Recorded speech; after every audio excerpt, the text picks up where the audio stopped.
ముఖ్యమంత్రి గారు నేను వారిని అభినందిస్తున్నా పొన్నం ప్రభాకర్ గారిని. ముఖ్యమంత్రి గారి మధ్యలో 2-3 సార్లు ఒక మంచి ప్రతిపాదన పెట్టింది సార్. నేను కూడా గౌరవనీయులైన ముఖ్యమంత్రి గారికి గౌరవ రాష్ట్ర మంత్రి వర్గానికి ఒక ప్రతిపాదన పెడుతున్నా సార్. ముఖ్యమంత్రి గారి మధ్యలో 2-3 సార్లు అన్నారు. నేను కూడా అదే ఉటంకిస్తున్నాను తప్ప కొత్తదేం చెప్తలేను సార్. ఇలా మా మంత్రుల కమిట్మెంటు మా ప్రభుత్వం యొక్క కమిట్మెంట్ చూస్తే చాలా చాలా ఆనందంగా ఉంది సార్. చాలా గొప్పగా అనిపిస్తున్నది. అందుకే దయచేసి ముఖ్యమంత్రి గారి నాయకత్వంలో బ్రహ్మాండంగా ఢిల్లీలోని జంతర్ మంతర్లో ఆమరణ దీక్షకు మొత్తం మంత్రివర్గం కూర్చోండి సార్. మేము అండగా ఉంటాం. మేము చుట్టూ కూర్చుంటాం. సత్యదాకా కూర్చోమనండి. మేము అండగా ఉంటాం. కేంద్రంతో కొట్లాడదాం.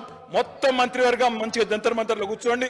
ఎమ్మెల్యేలు అందరం వస్తాం, ఎంపీలు అందరం వస్తాం, అందరం పోయి కూర్చుందాం, అంతూ చూసుకుందాం సార్. ఎందుకంటే ముఖ్యమంత్రి గారి మధ్యన ఒక్కసారి కాదు, రుణమాఫీ అంటే హరీష్ రావు దీక్ష చేయాలంటాడు, ఉద్యోగుల సమస్యలు నిరుద్యోగుల సమస్యలు అంటే నన్ను ఆమరణ దీక్ష చేయమంటాడు. అందుకే నేను అడుగుతా ఉన్నా సార్, మొత్తం కేబినెట్ కూర్చోండి.